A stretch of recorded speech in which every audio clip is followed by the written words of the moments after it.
Bom dia, sejam bem-vindos e bem-vindas. Vamos aguardar um breve momento enquanto todas as pessoas entram na sala.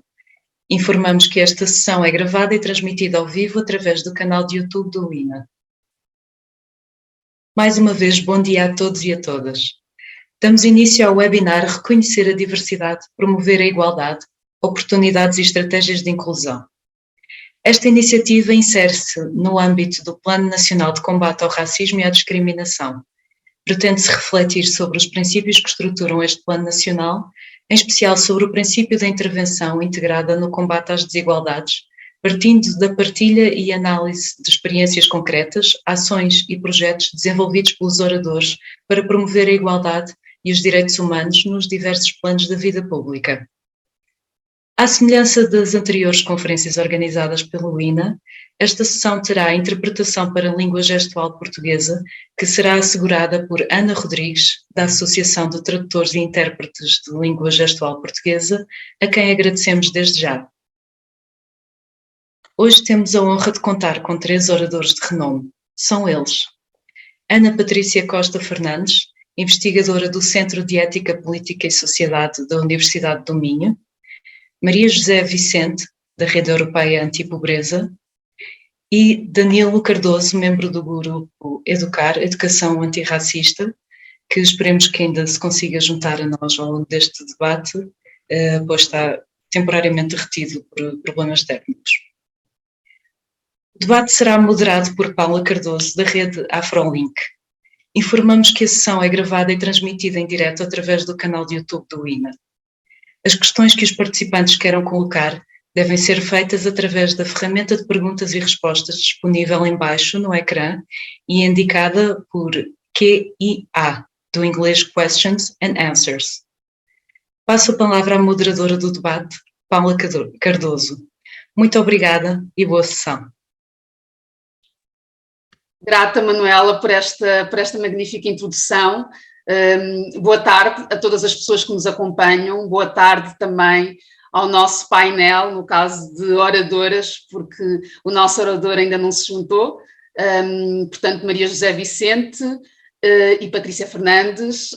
Eu começo justamente, portanto sem mais delongas aqui para passarmos para a nossa conversa, porque temos cerca de 1 hora, e 1 hora passa a voar, sendo que esse tempo também será partilhado com a audiência para que possa colocar questões, e eu inicio justamente pela Maria José, portanto pensando aqui numa questão mais de intervenção, mais de terreno, em que medida é que este Plano Nacional de Combate ao Racismo e à Discriminação pode ser um facilitador da intervenção da Rede Europeia Antipobreza, e também em que medida é que a vossa experiência no terreno pode favorecer a implementação do documento, portanto, como é que podem ser parceiros do Estado na implementação deste plano? Muito obrigada, desde já pelo convite, é um prazer estar aqui convosco também e também cumprimentar aqui todos os presentes. Obrigada, Paula, pelas questões que foi colocada, que também é importante darmos aqui uma alta a esta reflexão, e vou começar só por apresentar de forma muito geral a nossa organização, a EAPN Portugal, a Rede Europeia Antipobreza.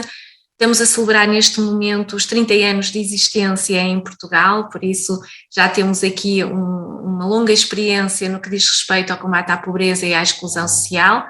Temos como missão precisamente contribuir para este combate, e o Plano Nacional contra a Discriminação e o Racismo é um plano para nós muito, muito importante, não só porque coloca uma das prioridades que a APN vem defendendo, a existência de um plano concertado, que esteja centrado em várias áreas e que responsabilize também os vários ministérios, digamos assim, porque, como nós sabemos, combater a discriminação e o racismo é necessário também ter aqui a presença e o compromisso de várias áreas de intervenção, como o plano assim o reflete, não é? Não podemos só intervir numa determinada área, temos que intervir ao mesmo tempo em várias áreas. No que diz respeito à nossa intervenção, nós já ao longo destes 30 anos já vínhamos a desenvolver algumas ações que estão incluídas no plano, e eu realço aqui, sobretudo no eixo 1, do conhecimento, de promover um maior conhecimento sobre as várias situações, desconstruindo estereótipos e preconceitos. É a nossa missão também sensibilizar, promover um conhecimento efetivo das várias situações, porque temos consciência que na base do racismo e da discriminação existe um grande desconhecimento, a falta de informação, e é necessário investir em momentos de capacitação, momentos em que colocamos em diálogo os vários atores para que possamos promover esse conhecimento. E tem sido esse o trabalho que temos vindo a desenvolver, quer junto dos vários profissionais da área social, mas também junto de outros profissionais. Temos uma intervenção muito direta também com os agentes educativos, sobretudo com professores, no que diz respeito, sobretudo a uma área que também para nós é muito querida e que temos dado uma atenção particular, que é às comunidades ciganas e às pessoas imigrantes, porque sendo a nossa organização uma organização tem como objetivo contribuir para a luta contra a pobreza e a exclusão social, não poderíamos deixar de lado as comunidades ciganas, que infelizmente são um dos grupos também mais afetados pelas situações de pobreza, mas também por racismo e discriminação, quer em Portugal como também nos restantes países europeus, e por isso tem sido esse o nosso trabalho. Junto das escolas, junto dos agentes educativos, junto de profissionais que trabalham em autarquias, por exemplo, e agora com a transferência das competências sociais para as autarquias, temos sido solicitados também para trabalhar nessa área, e também aqui ainda na área da sensibilização e do conhecimento tem sido uma aposta da nossa organização o desenvolvimento de campanhas. E aqui queria deixar desde já, não sei se conhecem, mas também podem consultar no nosso site, uma campanha que nós lançamos o ano passado, que é dar a volta ao texto e tem como objetivo combater o discurso de ódio. Posso apresentar-vos assim de forma geral alguns slogans da nossa campanha. Esta campanha consiste em 5 mensagens e era muito direcionada para as redes sociais. Em abril de 2021 ainda estávamos a sair e a vivenciar, por um lado estávamos a vivenciar ainda os efeitos da pandemia, ainda estávamos muito restritos, ou seja, em casa, isolados. Esta campanha era muito direcionada para as redes sociais, que nós sentimos que, contrariamente àquilo que se pensou e àquilo que verificamos no início da pandemia, aumentou as situações de racismo e de discriminação, sobretudo junto às comunidades ciganas e sobretudo também sobre outros grupos, nomeadamente as pessoas imigrantes. Então nós quisemos lançar esta campanha porque verificávamos que nas redes sociais havia o aumento de discurso de ódio e era o nosso objetivo. Então eu só vou deixar aqui 2 ou 3 mensagens que a nossa campanha tem presente, que era do género: vai para a tua terra, aqui não há lugar para o racismo. Toda a gente sabe que o lugar da mulher é onde ela quiser. Faziam bem era se fossem trabalhar com salários dignos. Ou seja, nós pegamos o início destas frases, é aquilo que nós ouvimos no dia a dia, nos discursos, que depois se termina em discursos de ódio, não é? E tentávamos completar com aquilo que nós defendemos, com a dignidade das pessoas. Realçar aqui esta importância e este trabalho que a própria APN tem vindo a desenvolver ao longo destes anos e que, de certa forma, contribui também para a implementação do plano, porque, existindo ou não este plano, nós já tínhamos esta preocupação, sobretudo nesta desconstrução de estereótipos, de preconceitos e de promover a sensibilização da sociedade em geral. Porque mais do que também trabalhar com os profissionais, com os vários serviços, nós não podemos esquecer que temos de ter uma intervenção muito direta para a sociedade em geral.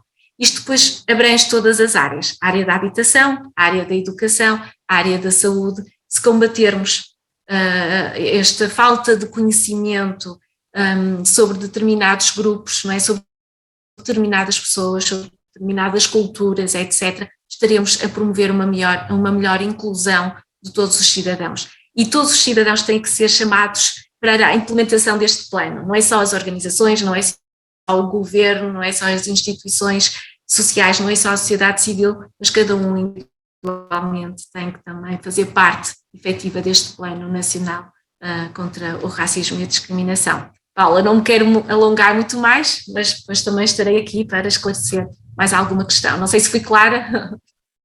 Claro que sim, claro que sim, Maria José, grata por esta resposta, por esta reflexão, por essa partilha daquela que tem sido a experiência da rede.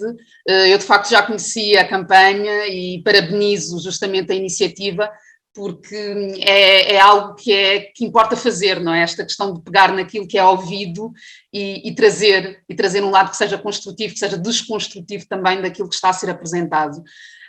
E eu passo justamente desta experiência de terreno, não é? Este manancial de 30 anos, aqui para a Patrícia, portanto, enquanto o Danilo não se junta, o Danilo seria o outro convidado com experiência também de terreno, através do projeto que tem ajudado a desenvolver.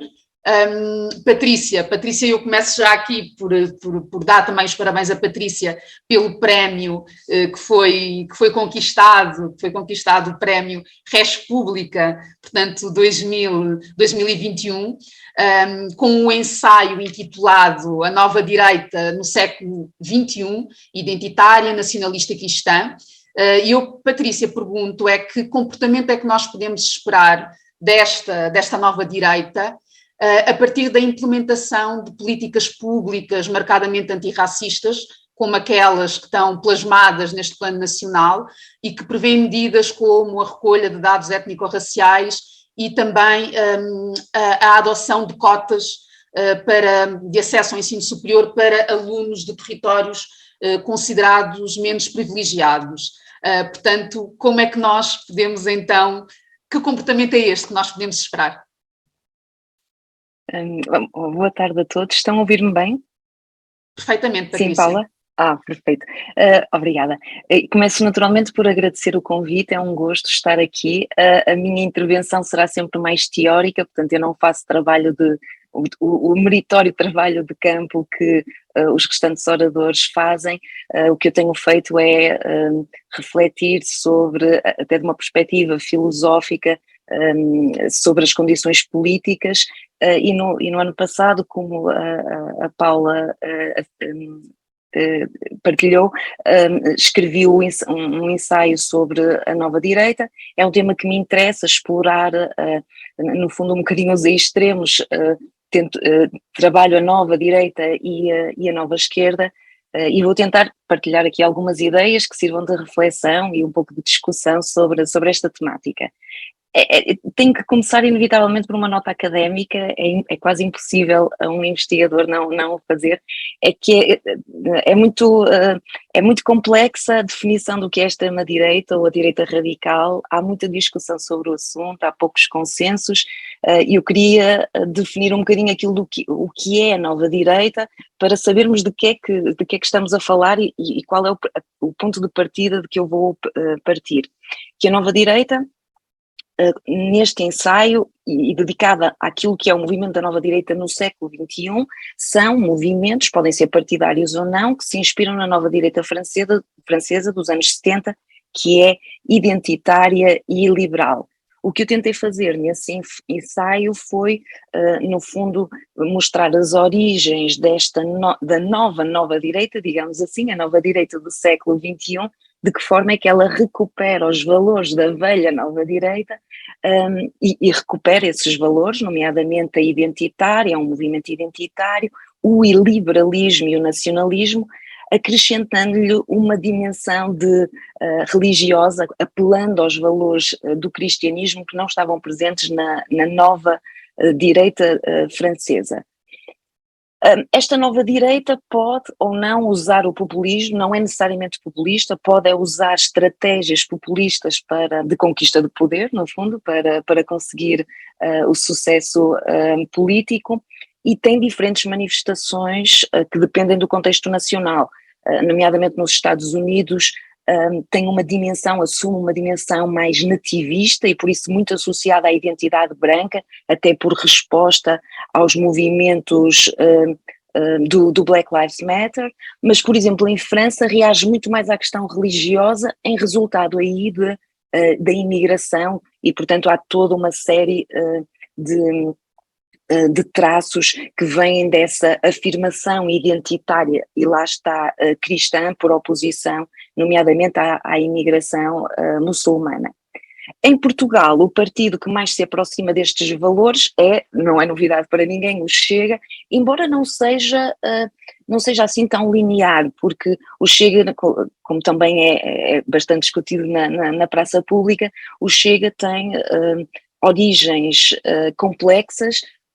O primeiro programa político do Chega incluía uma viragem identitária e uma viragem liberal, portanto uma dimensão liberal e uma dimensão identitária que são, em princípio, e pela ordem dos princípios, contraditória, mas o que o Chega tem feito é afastado e deixado cair a sua dimensão liberal e tem-se centrado crescentemente numa dimensão mais iliberal e identitária, e isso é muito evidente com, no fundo, um enfoque discursivo muito virado contra a imigração, apelar a valores identitários e até uma moralidade conservadora. Ora bem, dito isto, esta primeira nota teórica, eu gostaria de me focar aqui num esclarecimento, é uma espécie de esclarecimento à pergunta que a Paula me colocou. É que estes valores da nova direita existem, como estou a dizer, há mais de 50 anos no espaço político e no espaço intelectual. O que mudou é que o seu crescimento político aumentou muito nos últimos anos. E, portanto, o que eu vou começar por fazer é tentar apresentar um argumento que mostre porque é que isto aconteceu, porque é que a nova direita tem aumentado o seu peso político e um certo apoio político junto das populações no mundo ocidental, um bocadinho em geral.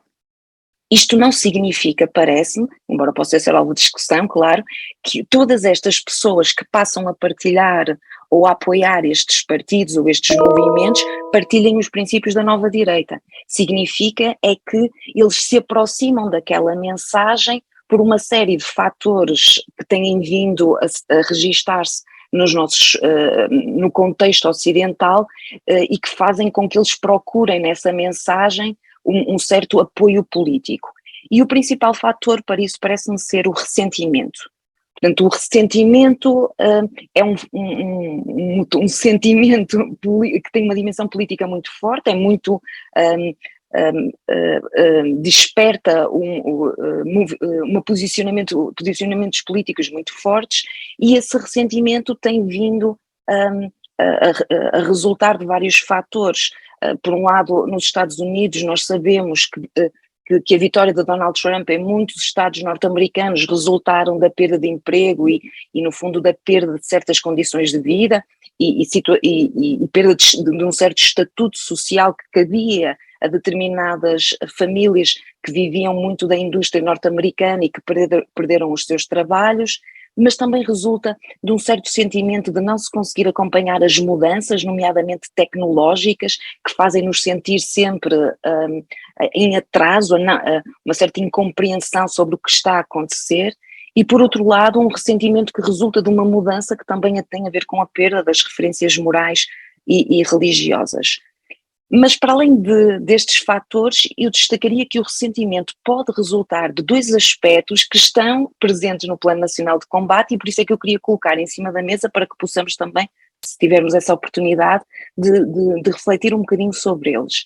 O primeiro desses fatores que provoca, lá está, são fatores que provocam o ressentimento, é o facto de se fazer sentir às pessoas em geral, ou a certas pessoas, a certo grupo de pessoas, que elas são ignorantes, que estão errados, que não compreendem, que têm de aprender. E isso provoca uma reação por parte de quem é colocado nesta posição. E se nós pegarmos no plano nacional e lermos as declarações iniciais das figuras políticas, encontramos exatamente esse enfoque no conhecimento. A ministra Mariana Vieira da Silva diz: estamos perante um problema estrutural que assenta na ignorância, pelo que devemos combatê-lo com conhecimento.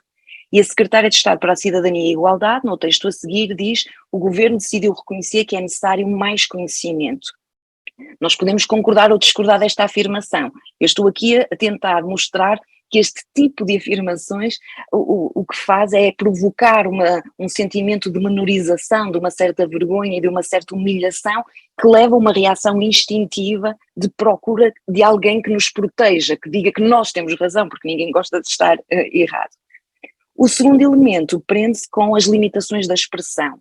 E, portanto, uma parte fundamental do que é hoje entendido como a luta contra o racismo e a discriminação passa por um certo controle da linguagem e do discurso. Aliás, na intervenção anterior vimos exatamente isso, e esse aspecto, tendo instintos positivos, que têm o objetivo de tornar então a sociedade e o vocabulário mais inclusivo, comporta quase sempre a impossibilidade de discutirmos os problemas, porque não podemos recorrer à linguagem que se considera que é adequada para expressar esses problemas, e faz com que certas pessoas sintam que não podem, sentem-se excluídas da possibilidade de discutir os assuntos políticos porque não usam a linguagem que é considerada correta. E estes dois fatores parecem-me ser muito importantes para o tal processo de ressentimento. O que é que isto faz? Este ressentimento, então, aumenta o apoio na nova direita, e essa nova direita ganha um certo poder e uma certa possibilidade de condicionar o espaço e as decisões políticas.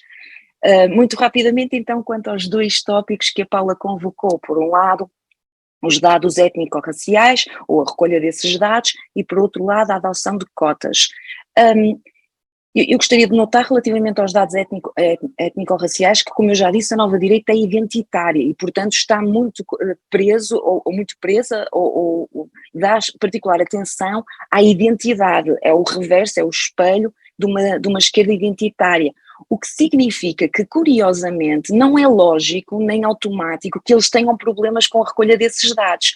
Pelo contrário, até podem ver nessa possibilidade de obter informação como uma mais-valia para a promoção das suas próprias ideias, nomeadamente para fazer uma certa descrição específica da população prisional, reforçando certas mensagens que podem resultar desses dados, ou então para fazer uma identificação mais clara, recorrendo a números sobre o crescimento de determinados grupos, nomeadamente resultantes de migração. Portanto, não é lógico que eles se posicionem contra isto. Aliás, esta medida trata-se de uma medida muito controversa, que está em discussão há muitos anos na sociedade portuguesa. Eu penso que até, Paula, se depois me puder corrigir, ainda está em discussão, portanto, os termos de como isto se vai proceder ainda não está sequer decidido. Não sei se o grupo de trabalho já... Houve um recuo, Patrícia, que não estava, que não, pelo menos para quem estava a acompanhar o processo mais de perto, acabou por ser surpreendente, ainda assim. Foi constituído um grupo de trabalho antes dos últimos censos, no sentido de formular ao longo de meses a melhor questão para recolher, para fazer essa recolha. Seria sempre uma questão de resposta facultativa, com uma série de categorias que foram estudadas ao pormenor e que até foram partilhadas. Portanto, a recolha desses dados foi testada, digamos assim, qual é que seria a aceitação junto da população através de sondagens. E apesar de todo esse exercício que foi feito e que até parecia que estávamos mesmo muito perto de conseguir essa conquista, porque para quem defende uma sociedade mais inclusiva, obviamente que os dados são muito importantes para nós conseguirmos perceber de que sociedade falamos, não é? De que forma é que, ou de que modo, qual é que é o impacto das nossas diferenças e depois para as desigualdades que nós temos à nossa volta. Mas o que é facto é que esse avanço acabou por ser chumbado por tecnicismos, portanto acabou por ser o INE a dizer que não tinha condições técnicas para colocar a questão nos últimos censos, e está a decorrer, portanto, um inquérito piloto, aparentemente para recolha de dados muito similares, mas cujos resultados, pelo menos num primeiro levantamento, não são para serem divulgados. Portanto, pretendem testar aqui uma série de aspectos para que depois então se possa, pelo menos é esse o compromisso, é essa a promessa, para que se possa alargar essa implementação. Mas as questões estavam formuladas, a questão, aliás, estava formulada. Já estava. Ela era bastante, pelo menos naquilo que me foi dado a perceber, na minha leitura enquanto cidadã, a pergunta era bastante clara. E mesmo no plano que agora estamos aqui a discutir, está também formulado de uma forma muito ambígua essa referência, e penso que na declaração inicial da ministra Mariana Vieira da Silva também há uma referência a esse aspecto, mas quando fiz a minha pesquisa percebi que as coisas ainda não estavam finalizadas. E de qualquer forma, e foi muito interessante esta a intervenção da Paula, porque mostra como é que a mesma medida pode ser, por um lado, vista como uma medida antirracista, e que é fundamental conhecermos os dados para termos políticas públicas adequadas, mas por outro lado há posicionamentos que não precisam de vir da direita, que vêm da própria esquerda, chamando a atenção de que esta recolha de dados pode gerar ou perpetuar uma racialização da sociedade. Isto é uma discussão teórica mais ampla do que esta nossa conversa, por isso não me vou prender por aqui, mas vou só chamar a atenção para um aspecto. Esta questão dos dados foi muito discutida durante a pandemia, porque alguns defendiam que se tivéssemos estes dados inicialmente, poderíamos verificar qual o impacto da pandemia nestes grupos específicos e mais, e no fundo em condições sociais mais desvantajosas. Mas por outro lado, ao mesmo tempo, a mesma informação pode ser utilizada em sentido contrário, e nós vimos propostas inaceitáveis num Estado de Direito de figuras políticas que pretendiam medidas diretas para esses grupos, e portanto não é parece, na minha opinião, não é uma solução sem problemas, como nenhuma política pública é isenta de problemas, e portanto há toda uma discussão em torno deste aspecto. Só para responder diretamente à pergunta, não é óbvio então que a nova direita se opõe a essa recolha. No que diz respeito às cotas, aí não há dúvidas de que a nova direita se posiciona contra a adoção de cotas. Em princípio depende muito do agente político e do enquadramento teórico de quem estiver a emitir a sua opinião, mas à partida deverá usar um tipo de argumentação no sentido de ser uma discriminação invertida e que gera situações de injustiça. Será uma estratégia discursiva deste género, mas eu mais uma vez volto a chamar a atenção de que as cotas não são só polémicas para a nova direita ou para a extrema-direita, é uma ferramenta política que está a ser alvo de debate filosófico e político há décadas, desde que foram primeiramente apresentadas, e mesmo nos países onde estão implementadas há muitos anos, os resultados não são consensuais nem são polémicos, porque há problemas, para além dos problemas filosóficos ou de princípio, que também não cabem no âmbito desta conversa, há problemas também ao nível da sua implementação, e depois torna-se difícil às vezes identificar, depende também do modelo que estivermos a falar, se forem com base em informação ou de uma base racial, de identificar a questão da raça, poder gerar situações de injustiça, etc. Mas eu queria chamar a atenção para a nossa medida pública, que é diferente daquela que acontece no Brasil e nos Estados Unidos.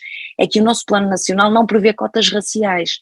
Portanto, as escolas TEIP, não sei exatamente se na linguagem STAIP, na linguagem administrativa. Sim, Portugal segue o modelo francês. Segue o modelo francês. Exato. Sim. Portanto, não é em função da raça, eu só estou a acelerar para não gastar muito tempo, não é em função da raça, mas é em função de fatores económicos. Portanto, o que é o TEIP? São territórios económicos e socialmente desfavorecidos, marcados pela pobreza e pela exclusão social.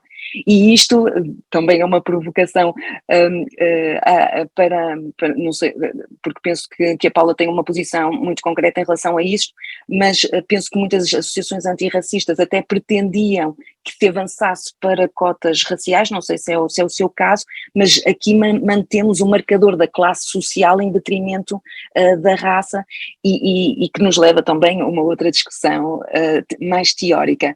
E só para terminar, eu queria chamar a atenção para um fator que me parece importante no nosso país, é que estas escolas isto com dados que estão disponíveis nos sites do governo. Estas escolas, portanto, reparem no que isto significa. As escolas que estão em territórios económico e socialmente desfavorecidos correspondem a 20% do total dos agrupamentos de escolas também não agrupadas, engloba tudo. 20%. Estamos a falar não são números minoritários nem residuais, e isto significa que uma parte muito considerável da população vive em condições de pobreza e, portanto, o problema não é só racial, e se calhar estamos a discutir as cotas nesta perspectiva, e simplesmente as cotas podem servir, estou aqui a lançar esta hipótese, para esconder o facto de que o Estado é incapaz de melhorar as condições de vida e nomeadamente os efeitos escolares e o sistema educativo. Portanto, não sei se o problema são as cotas ou se não estamos realmente com um problema grave em que não conseguimos que funcione o tal elevador social, não conseguimos eliminar bolsas de pobreza e não conseguimos resolver problemas que até nem têm nada a ver com a raça, é que se aplica à generalidade dos cidadãos. Obrigada. Grata Patrícia, assim. Eu apenas comento, porque não consigo deixar de o fazer. É evidente que a questão socioeconómica tem um peso que não é negligenciável nestas questões que estamos a discutir, mas o marcador raça, o sermos seres racializados, acaba por trazer camadas adicionais de exclusão, de repressão também, que depois tem um impacto muito, muito, muito evidente naquelas que são as trajetórias de vida. Aproveito para dar as boas-vindas ao Danilo, que já teve a oportunidade, felizmente, de ultrapassar os problemas técnicos que impediram a ligação logo no início. Danilo, nós estamos aqui a fazer ainda a primeira ronda de perguntas, portanto, acaba por ser uma entrada que liga com aquilo que estava aqui a ser discutido, que portanto, o Grupo Educar, que é uma plataforma que reúne educadores antirracistas, que, como o próprio nome indica, tem exatamente o propósito de nos educar contra o racismo, de nos passar algumas estratégias. Já tem uma atuação de 4 anos, portanto é anterior a este plano que nos traz aqui hoje, e a pergunta, Danilo, tem muito que ver também, pegando naquilo que a Patrícia estava a dizer, quais é que são os obstáculos que se colocam, que o Grupo Educar também, em função daquela que tem sido a experiência, que observa que existem a implementação deste plano, sendo que, pegando no discurso da Patrícia, já há aqui esta questão desta dificuldade, muitas das vezes, em se reconhecer que a questão racial se sobrepõe ou acaba por agregar de uma forma bastante pesada à questão socioeconómica. Danilo, por favor. Ok. Boa tarde, Paula. Escutam-me bem? Rapidamente, peço desculpa pelo atraso e também boa tarde a todos que estão assistindo agora e que vão assistir posteriormente. Eu vou começar falando do Educar, né? Exatamente isso, Paula. A gente surge em 2018 com essa necessidade de discutir a educação antirracista aqui em Portugal, né, e com o objetivo de encontrar professores. E aí, ao longo desses 4 anos, a gente começa a perceber que existem muitas pessoas interessadas no assunto e a gente não consegue chegar muito nos professores. Então, é o que nos motiva e, logo na sequência, é o que nos motiva ainda mais, porque a gente começa a desconstruir essa ideia da educação estritamente ligada à escola, né, e conseguir desconstruir essa ideia e passar a exatamente essa definição que você fez de que estamos todos nos educando a todo momento, né? Isso é um exercício cotidiano e cansativo e exaustivo e que exige muita atenção. Ao longo desses 4 anos, como eu falei também, a gente queria conversar só com professores, mas a gente vai encontrar uma série de profissionais de áreas diferentes, preocupados com o mesmo tema, e a gente vai pensar e repensar essa educação antirracista aqui, dentro e fora da escola, principalmente, dentro e fora da academia, principalmente, dentro e fora dos equipamentos culturais, principalmente. Então, é como se a gente fizesse o exercício contrário, a gente parte da rua e vai para a escola. Então, a gente tem abraçado esse desafio. Ao longo desses 4 anos, né, uma coisa que eu sinto muita falta, até no processo de construção desse plano, na consulta pública, é a referência dos porquês, né? Por os porquês que motivaram, né, todos nós, até enquanto Estado, a se preocupar com essa temática, né? Sinto muita falta de alguns nomes personalizados desde o início do processo, né? Que coincidentemente, tanto as recomendações do Conselho Nacional da Educação, que são anteriores ao plano, como o plano, eles surgem no meio desse contexto, né, de linchamento, de agressão, de assassinato no meio da rua, e essas pessoas, elas não estão nesses documentos, e eu sinto bastante falta. Acho que é importante, né, frisar o nome dessas pessoas no contexto de criação desse plano. Só essa observação. E, apesar de chegar atrasado, eu fiz o exercício de casa, a lição de casa direitinho, né? Eu reli o plano, reli também as recomendações e tento meio que é uma coisa que a gente do Educar faz bastante, que é trabalhar com crítica, né? Com crítica e com autocrítica. Então, a gente não tem problema com essas questões. E vou só pontuar algumas instâncias, né? Em relação à escola. A escola é um ambiente que a gente teve acesso 3 vezes, né, por meio de 3 projetos contemplados no Prêmio de Direitos Humanos na Criança e no Jovem, que não existe mais. Então, existiram 3 edições e não existe mais o prêmio. E serve para a gente pensar. As 2 primeiras experiências dos 3 projetos, dois projetos foram desenvolvidos em escolas de referência, né, escolas modelo, que é a Escola do Castelo e a Escola Antônio Arroio, e um projeto deles foi desenvolvido numa escola um pouco mais problemática, né, e aí a gente viu como partir do zero é difícil, né, é muito difícil. Era uma turma de 2º ano, né, crianças de 8 anos, altamente agressivas, e a gente ali tentando discutir direitos humanos.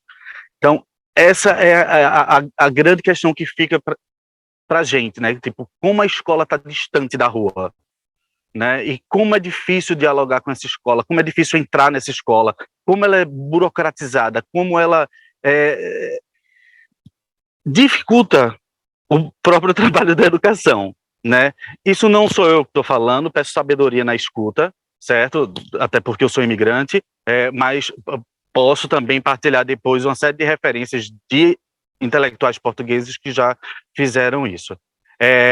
Então, a escola é esse castelo, né? Esse castelo que pretende ser modificado. E aí tem várias outras questões que a gente poderia, mas não vamos conseguir aqui.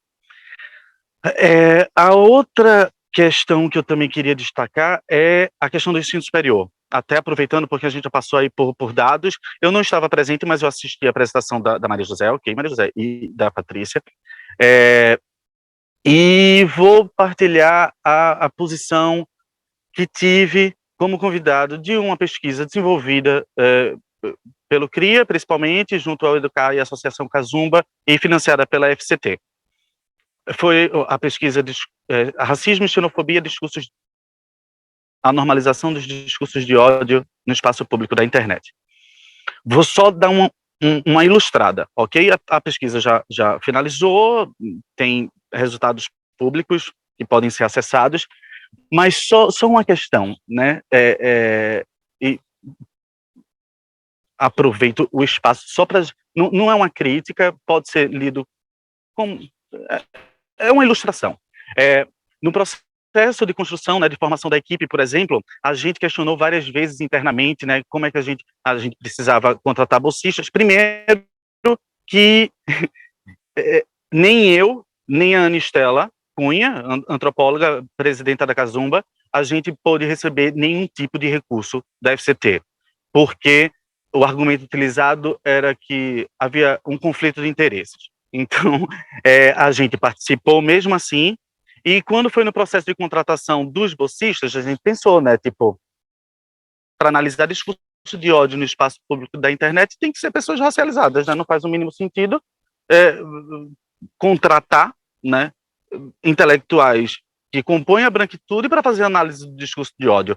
É possível? É possível.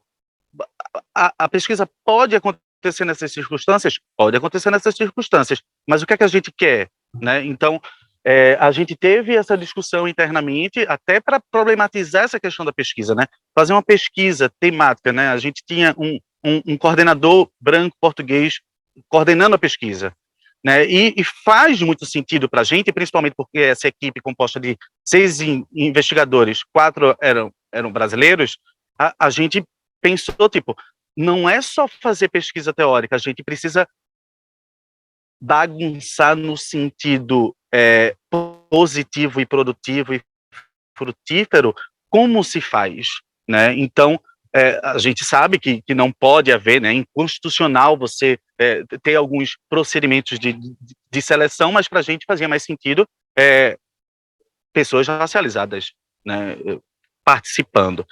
E isso gerou meio que um mal-estar dentro do centro, mas tudo correu bem.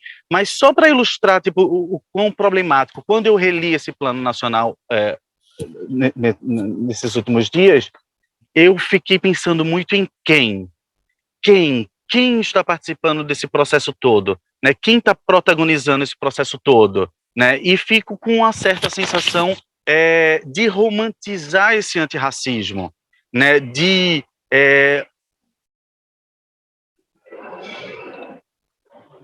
promover iniciativas, né? Que trate só do superficial, né? Que eu sou professor, né? Eu vou usar uma linguagem de sala de aula, de docente, mas é como se fosse uma produção de cartolinas para o corredor, sabe? De trabalhos escolares.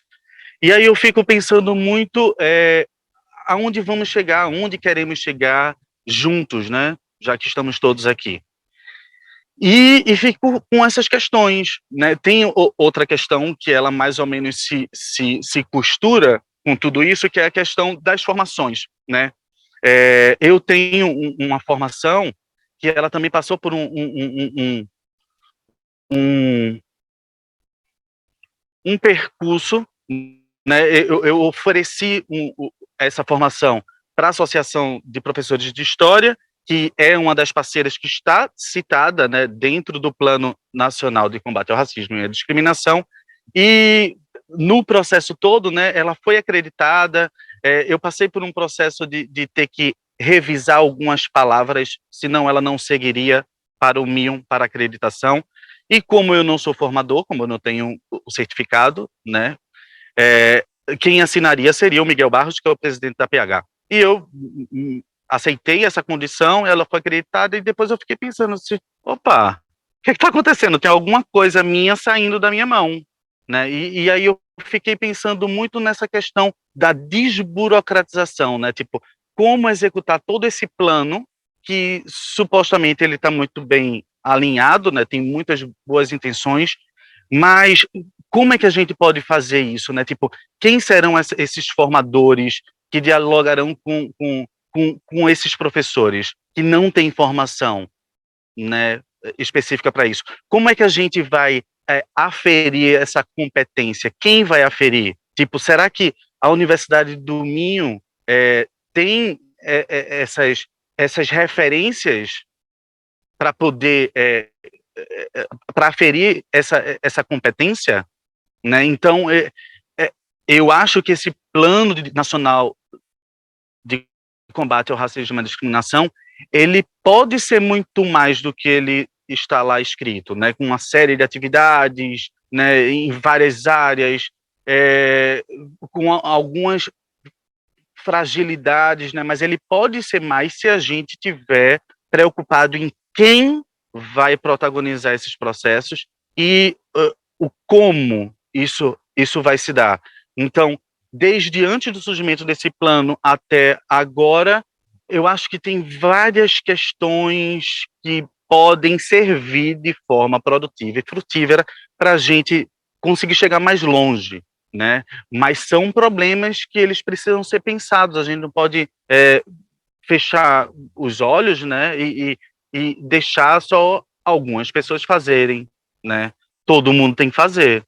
E só uma observação: já para encerrar, e sem essas pessoas racializadas, não vai se conseguir chegar tão longe, certo? Sem nós, digamos assim, não vai dar para fazer uma coisa substancialmente transformadora, né? Só vou finalizar com uma citação, uma breve citação da Tatiana Nascimento, que é uma poeta entre inúmeras coisas, que ela sintetiza muito bem essa questão do antirracismo do presente, né? O antirracismo manso é um delírio colonial da branquitude. Então, o antirracismo, ele precisa ser radicalzinho, né? Infelizmente para uns, ou felizmente, né? É mudança que a gente quer, é urgência, né? Para a gente não ter outros lixamentos, outros assassinatos, perseguições judiciais, né? É preciso a gente ter coragem para avançar. E acho que encerro por aqui, porque precisamos rodar, né? Sim, Obrigado e desculpa grata, Danilo, pelo pela atraso. introdução. Não, grata por esta reflexão. Portanto, a sensibilização é importante, sem dúvida, mas é fundamental passarmos à ação, porque é a partir dela que vem essa tal transformação e essa mudança na nossa sociedade que todos buscamos. E eu aqui, conforme eu dizia, uma hora passa a correr, e cumpro-me aqui fazer a gestão do tempo. Maria José, há aqui uma questão do Pedro Pinheiro, que é uma das pessoas que está aqui a seguir-nos, e que eu passo, portanto, a ler. O Pedro dirige-se a todos nós, portanto, dando as boas tardes e parabenizando a Maria José pela campanha que foi aqui divulgada da rede, e diz o seguinte: parece muito positiva, portanto, a campanha, mas fiquei com uma questão que para mim não é simples. Poderia definir o que entende por discurso de ódio? Portanto, isto é uma questão que vem da parte do Pedro Pinheiro, e eu, Maria José, também aproveitava aqui também para colocar outra questão que tem justamente que ver com aquilo que estávamos a falar há pouco, com esta coincidência que normalmente se faz na política, no discurso político está muito presente, esta negação da existência do racismo enquanto problema per si, e esta tentativa de desviar exclusivamente para a questão socioeconómica, ou seja, não é dizer que as duas questões estão e que são interseccionais, portanto temos aqui a questão da classe e temos a questão da raça enquanto construto social a pesarem nas trajetórias, mas o que muitas das vezes se ouve é que basta resolver a pobreza que acabamos com o racismo. Portanto, eu gostava de perceber se tem sido essa a observação da rede, por um lado, e depois também peço então aqui esta resposta ao Pedro Pinheiro. Okay, obrigada. Realmente eu ouvi os outros convidados, a Patrícia e o Danilo, e fiquei logo aqui com algumas questões que também queria aqui aproveitar para também esclarecer, e também vai de encontro àquilo que agora a Paula também falou.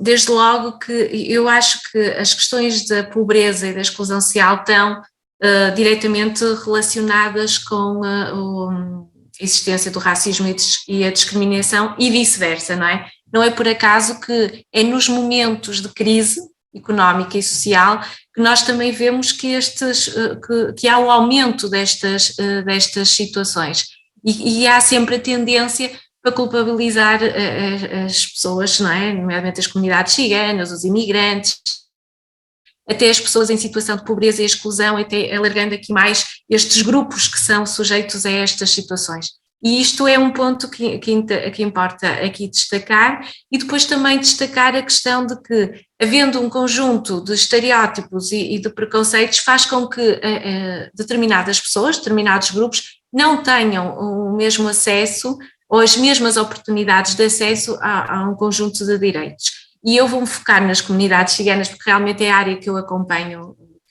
mais de perto e com a qual eu me sinto mais à vontade também para o fazer.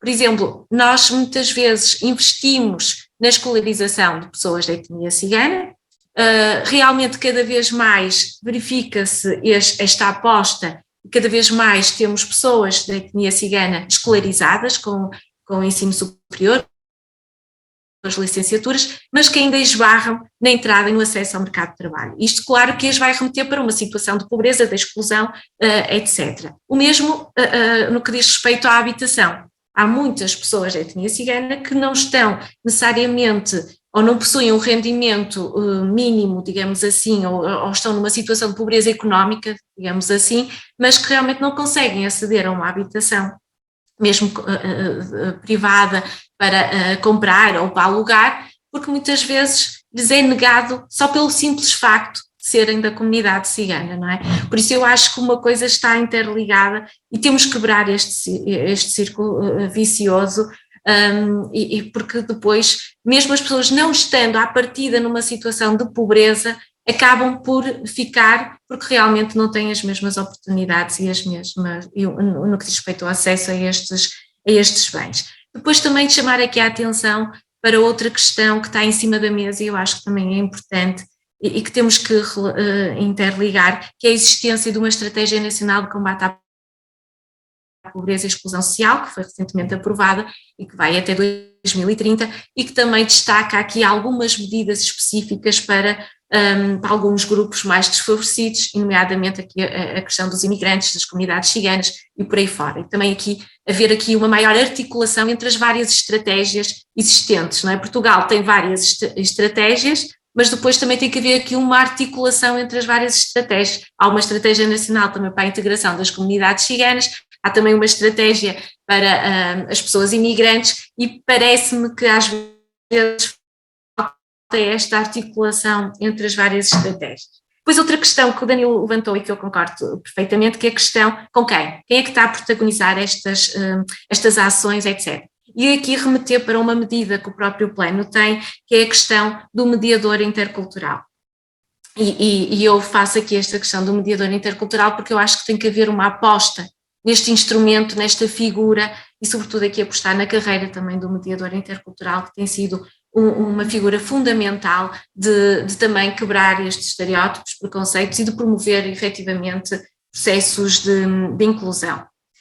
Havia muito mais para eu dizer, mas vou responder à outra questão, que é o que é o discurso sábio. A meu ver, e não vou aqui entrar em parte da academia, nem científica, vou dizer aquilo assim de uma forma mais simples, que é todo aquele discurso que realmente coloca em causa os direitos humanos de todas as pessoas. É a pessoa quando lê algo, por exemplo, nas redes sociais, passar a ser algo que é generalizado, não é? Há uma situação concreta que acontece com uma pessoa individualmente e depois é transformado logo como algo coletivo. Não se olha para a pessoa como de forma individual, mas temos a tendência para generalizar e isto sim é criar e é reforçar aqui os conceitos e estereótipos que depois coloca em causa toda uma comunidade, todo um grupo que sofre o facto de um comportamento individual. É olhar para a singularidade das pessoas e não para o coletivo. As pessoas pertencem a um determinado grupo,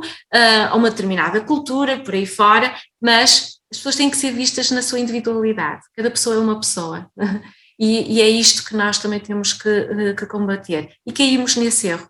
E o discurso de ódio também é isto, é generalizar situações concretas, específicas e singulares e pontuais para uma comunidade que depois no dia-a-dia não tem as mesmas oportunidades aos direitos que todos os cidadãos têm e que nós temos que quebrar.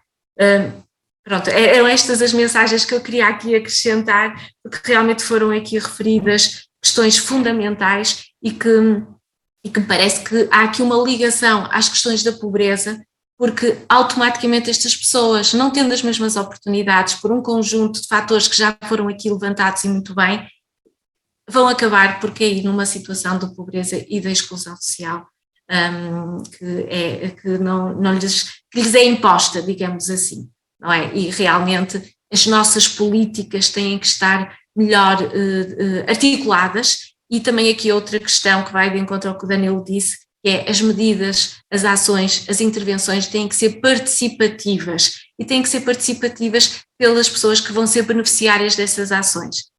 Ou seja, nós temos que definir as nossas intervenções tendo presente o que as pessoas querem, temos de ouvir as pessoas para as quais nós estamos a trabalhar e não ser algo imposto, mas ser algo construído com estas pessoas da qual nós trabalhamos. É trabalhar com e não para. Obrigada. Grata Maria José, eu sublinho aqui esta partilha que foi feita, que também vai muito ao encontro daquela que tem sido a minha experiência, que independentemente da tal meritocracia que tanto se invoca, portanto, de facto, estas comunidades, que são comunidades que vivem muitas das vezes às margens, porque são margens impostas, por muito que progridam nos tais estudos, que cumpram aquelas que são as regras do jogo, digamos, ainda assim, e depois no acesso ao mercado de trabalho, no acesso àqueles direitos que nós consideramos básicos, conhecem uma série de obstáculos. Nós estamos mesmo aqui a acabar, disseram que podemos ir até mais 10 minutos porque começamos um bocado tarde, e eu não queria deixar aqui as questões que o público colocou sem que possam ter aqui uma possibilidade de resposta. Patrícia, eu vou pedir uma resposta muito breve, se for possível, porque há aqui uma questão que lhe é especificamente dirigida e que tem que ver com o rendimento básico, com esta discussão que já vai existindo, que se entenda, Patrícia, que este reconhecimento da igualdade não poderá passar pela tal implementação desse rendimento básico, sendo uma estratégia de inclusão da esquerda ou da direita, ainda que mais social-democrata. Um comentário, Patrícia. Eu suponho que seja o rendimento básico incondicional, não é? Estamos a falar deve ser o RFI. Foi a minha interpretação também, sim. Curiosamente, é uma medida que está a ser trabalhada teoricamente no meu centro de investigação, os maiores especialistas estão lá a trabalhar sobre o assunto, e é igualmente uma medida, sendo uma medida de política pública, igualmente complexa. Portanto, há muitas pessoas que entendem que poderá ajudar, poderá promover essa igualdade e condições sociais mais igualitárias, mas ao mesmo tempo é muito criticada por posicionamentos mais à esquerda, por considerarem que estamos a entrar numa lógica um bocadinho liberal em termos económicos, ou até mesmo neoliberal. O rendimento básico incondicional temos que ter em conta que é aplicado a toda a gente, independentemente das suas condições socioeconómicas. Portanto, e significaria, em princípio, dependendo dos modelos que estiverem a ser pensados, implica reduzir as funções sociais do Estado. E por isso não é uma medida linear e simples de aplicar. Portanto, o dinheiro, há várias formas de pensar o financiamento desta medida, e vários projetos em cima da mesa, depende muito do país que estivermos a falar, mas não se trata, implica geralmente ter que repensar a forma como o Estado social é estruturado e de como os recursos financeiros do Estado são distribuídos, e por isso é que também coloca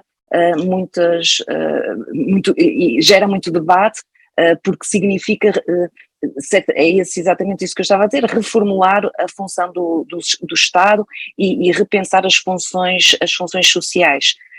Mas reconheço que, apesar de ser do meu grupo de investigação, não é a minha área de especialização, e por isso remeteria para os trabalhos do grupo que têm sido feitos nessa área. Mas obrigada pela pergunta, sim, claro. Grata, Patrícia, e grata ao José Rocha, também colocou esta questão que claramente tem aqui muito pano para mangas em termos de conversa que possa propiciar. Eu vou só aqui também ler um comentário que foi deixado, uma intervenção da Ana Cortes, que refere que, na sua perspectiva, portanto, na minha perspectiva, a adesão às medidas propostas pela extrema-direita decorre do facto de que Portugal é marcado por uma maioria social conservadora e não houve o aprofundamento de princípios democráticos nos modos de vida no cotidiano. O discurso do politicamente correto impõe-se na medida em que não é utilizada uma linguagem que problematize a questão do racismo, da violência de género e da ciganofobia. Portanto, grata também, Ana, por esta partilha. Eu vou terminar aqui por passar novamente a palavra ao Danilo, até para fazermos aqui esta segunda ronda. Danilo, também peço que a intervenção seja muito breve. Há aqui duas questões que eu coloco, uma de alguém que quer uma explicação, portanto, a Carla Azevedo, que pretende uma explicação assim muito rápida sobre o que é que isto significa de ser pessoa racializada, por um lado, e depois há aqui também uma intervenção que fala muito da Jandira Duarte, que fala aqui desta questão, perguntando se existe alguma medida concreta num dos muitos planos contra o racismo, discriminação, etc., para relato correto dos factos históricos sobre o tempo da colonização e da escravatura. Basicamente, isto é a revisão dos conteúdos dos manuais escolares. Antes de uma resposta, faço apenas aqui um reparo. José Rocha, afinal, referia-se ao RSI e não ao rendimento. Eu, por acaso, também tinha feito a mesma leitura da Patrícia. Danilo, vamos lá. Até porque não vamos ter tempo para mais nenhuma pergunta, eu tenho muita pena. Ok, então eu vou tentar ser bem objetivo, tá, para não tomar mais tempo. A questão de pessoa, eu até vi os comentários aí, não sei se eu falei racionalizadas, mas nas racializadas. Racializadas. É um conceito que eu não abraço por completo, mas entendo a pertinência dele, que são exatamente, tirando a branquitude, todos os outros são racializados, ok? Inevitavelmente, estruturalmente, né? Cotidianamente, por vários fatores. Então, acho que de uma maneira simples seria isso, né? Nesse mundo ocidental que a gente vive, capitalista e tudo mais. Quanto à questão dos manuais, não é isso, Paulo? Das medidas concretas, eu acho que eu não sou a pessoa mais indicada para falar das medidas concretas do plano. Mas quanto à questão dos manuais, é engraçado porque esse manual, né, a gente já tem trabalhos da Marta Araújo, do SES, né, que já tem um tempo, e ainda não surgiram outros manuais, né, é bem complicado isso, tem críticas, argumentos, né, evidências, e mesmo assim a gente ainda não tem um outro manual de HGP, e continua se tendo o mesmo discurso, né, um discurso que ele vai ser absorvido na infância, e ele vai se consolidar durante todo o processo, né, através dessas socializações na escola, pelos mídias. Então, pensar, lembrando agora dos planos, né, levantar temas, produzir material, mas quem está produzindo esse material, né?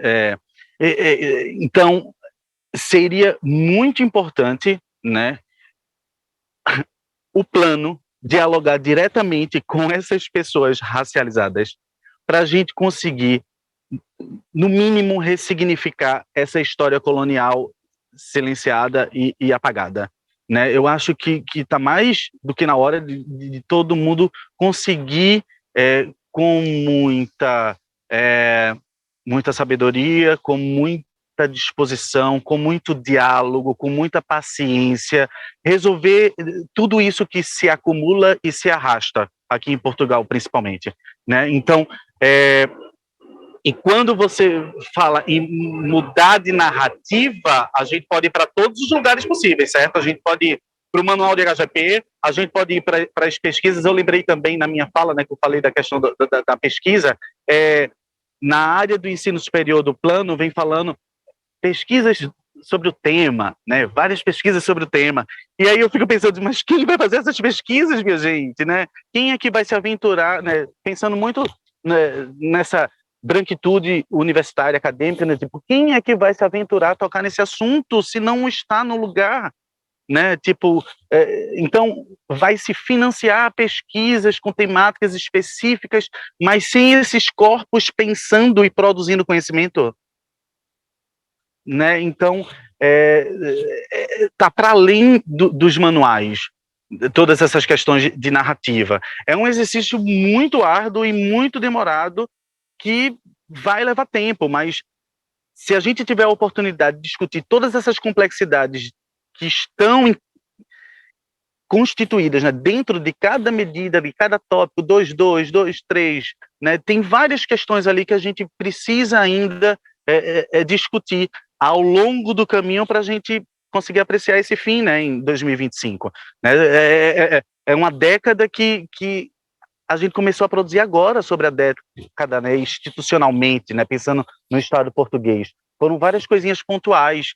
Então, acho que a gente tem tempo, acredito, pelo meu lado, e disposição para fazer essas transformações. Mas a gente precisa das instâncias de poder, né? A gente precisa desse apoio oficial para poder avançar. Acho que é isso.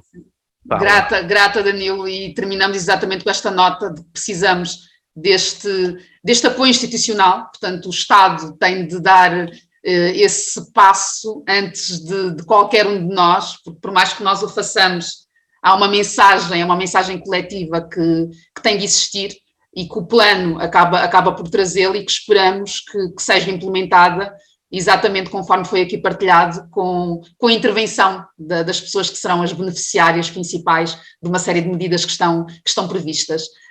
Eu passo justamente aqui agora, agradeço mais uma vez a todas as pessoas que acompanharam, que participaram. Lamento se não consegui acolher todas as questões e todas as intervenções que foram aqui partilhadas em chat, e agradeço uma vez mais a Ina pela iniciativa, Maria José, Patrícia, Danilo pela vossa intervenção, pela vossa participação, e passo a palavra a Manuela Oliveira, que iniciou este webinar, para também poder então terminar esta nossa sessão. Muito obrigada. Obrigada às centenas de pessoas que assistiram a este webinar, foram mais de 500 em sala e no YouTube. Agradecemos também aos nossos distintos convidados. Vamos agora partilhar no ecrã um inquérito de avaliação do interesse desta conferência.